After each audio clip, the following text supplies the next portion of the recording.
how's it going? I'm Nick Baldwin, co-founder of LabCoatAgents, and you are watching the first episode of LCA, How It Works.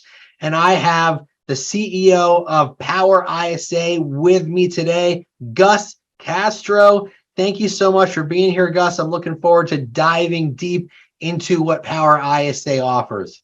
Awesome. Glad to be here. So today we're going to talk about the lead manager ISA, because I know PowerISA offers different kinds of ISAs or inside sales agents, if you're not familiar with what ISA stands for. So we're going to talk about the lead manager ISA. Tell us a little the definition of what that is.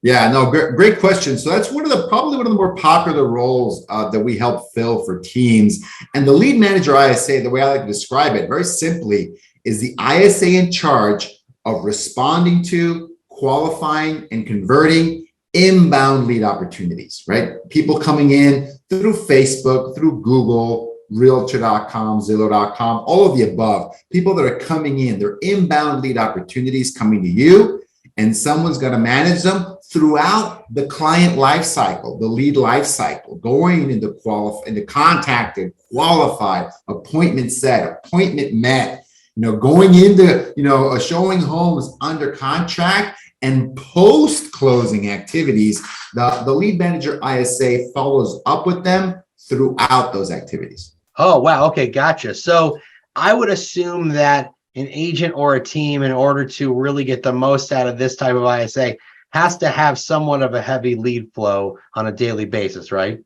Yeah, absolutely. We're looking for really the sweet spot's going to be at least 50 to 100 new inbound opportunities per month. That's when it can get really overwhelming. Forget about individual agents. Teams of agents would struggle with a lead flow of 50 to 100 new ones every single month, because the follow-ups add up, right? Every week you've got the new calls to make, plus the calls from last week, plus the calls from last month. So it can really grow very quickly. Okay, so let's talk about like a new lead comes in through like Zillow or Realtor.com or Facebook or whatever. What does the ISA do when that lead comes in? Like, what's the first step? Awesome. Yeah. So as soon as they come in, the lead comes in, the goal is to call them right off the bat, right? Because automation should already be kicking in. Automation is trying to send them a text message. It's trying to send them an email. The ISA combines with that to make that first call and try to catch them while they're still on the phone. This is where the consumer's at. They're on the phone, filling out these forms, clicking on these buttons, and you want to catch them right there. That's always the sweet spot, because, that's really where the highest probability of conversion. That first call is great. That's awesome. But typically, agents are not that bad at making that first call. That's usually not the problem we're trying to solve in most cases. Agents are not that bad at making the first call. It is the second, third, fourth, fifth, sixth call that can be really challenging, and where the ISA I've seen makes the biggest difference. So like anyone can make the initial call or send the initial text. It's really about following up over time. Okay, right. So like this ISA can work as much as 40 hours a week for an agent or team. What does the ISA do when they start their day? What's the first order of business when they're diving into the CRM? Awesome. Yeah, great question. The first priority is always, the priority number one are those new inbound opportunities, the brand new inbound leads. And that can be, if they're starting out the day, 8 a.m. local time, boom, ready to go. They're hitting up whoever came in overnight, after hours. They're hitting up those after hour leads, following up with them, calling, texting them to see, if they can help them out. And anytime a new inbound opportunity comes in throughout the day, they have to pause everything they're doing and hit it up right away, because that's always going to be the higher order bid, the highest value activity they can do. That's number one, priority number one.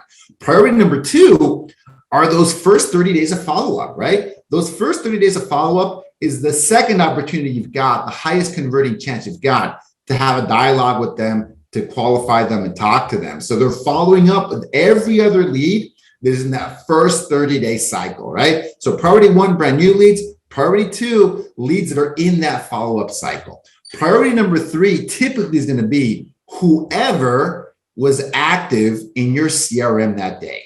Whoever is active on your CRM that day. And that's always like a customer service call. Hey, Nick, this is Gus with Nick's team. I'm just checking in. I saw you were looking at homes today. Do you have any questions about that? Can I help you out with anything, right? You're just doing that check-in to see how things are going. Because if you didn't have a scheduled follow-up with a lead that's active on the website right now, that's a great opportunity to call them, check in, and see how you can help. I love it. I love it. So you mentioned earlier that once a lead is converted into a client, they also help throughout the transaction and then after the deal closes. Talk a little bit about that. Yeah, absolutely. So throughout these different lead stages, right, it's a funnel, Nick, in every sense of the word. From the lead coming in to post-transaction, it's a funnel, right? And every step in that funnel has the opportunity for leakage, right? You got people falling out of the funnel. So priority number one for an ISA is to make sure you plug those leaks. If people don't make it to that appointment, calling and confirming, call the confirmation script for the appointment. Whether the appointment happened or not, they always call to check in and see how it went. Because if everything went great, that's awesome. But if they didn't attend, that's an opportunity to reschedule that appointment, right? So making sure you plug those leads in that funnel. Once the lead is in transaction, there's less activity for the ISA to do. But once they close on the transaction and the post-closing activities start, they're trying to get, so two main things where they can add a ton of value here. And you know how hard this is to get. The reviews. Oh, right? I was going to say, can they call with a script asking for a review? That'd be great. 100%, right? Making sure, and you know how fragmented the review ecosystem is nowadays, right? You want to get that review on Google for Google My Business, local service ads. You want to get the review on Zillow because Zillow. You want to make sure you get all these different types of reviews. And when people love you and they had a great experience, you still have to follow up 5 to 10 times to get that right. And you know what this is, right? This is exactly how it works. This isn't a problem. This isn't a failure. This is exactly what it takes nowadays to get that super happy client to actually leave you a 5-star review. So that's one piece of activity. The other goal of these post-closing activities is, you guessed it, ask for referrals. Ask for referrals. And some of the top teams in the whole country, they do they ask leads 3 times for referrals during the transaction. I think that's pretty aggressive. It's awesome. And every time they get a win, whether that win is being under contract, we're past the contingencies, it's closing day, they're always asking for those referrals, right? Great, that's awesome. I'm glad things are going great. And Nick asked me to ask you, is there anyone that you would like us to help? Any friends or family, any coworkers, people from church, from softball, that you would love to have the same experience we're providing to you? Wouldn't that be awesome? Great. Who do you know, right? So you ask that question enough times, Nick, they start actually thinking about it. Oh, who else could I am happy with Nick's team. That's true. Who else should I be sending their way, right? And they continue that campaign throughout the year. There's multiple times they can ask for referrals. Anytime you have a client event, a class you're teaching, even if it's on Zoom, any kind of activity, they should call to invite your past clients to that event, ask for referrals.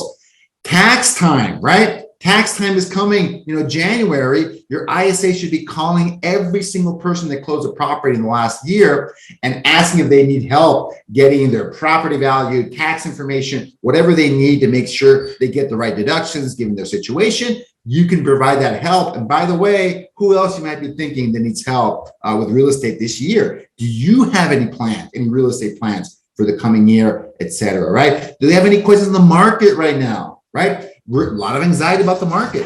Do they have any questions about that, right? So every single opportunity you've got, your ISA should be helping drive the business forward by working your past clients' database. I consider that all part of the post-closing activity. That's awesome. And when it's really easy to get someone to leave you a review? When they had a horrible experience, then it's really easy. Then they can't wait to review you. Exactly. But it's usually the happy clients that it's a lot tougher.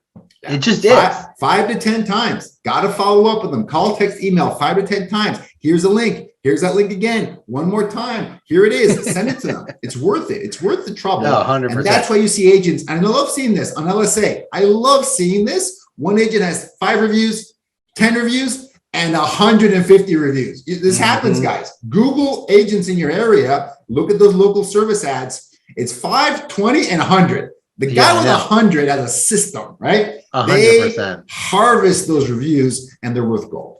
Yeah, for sure, for sure. Well, this has been very informative. Appreciate you taking a deep dive into PowerISA. I know that our LCA members will appreciate it as well. Thank you for being on the first episode of LCA How It Works, and we will see you on the next one. Have a great day, everyone. Thanks, everybody.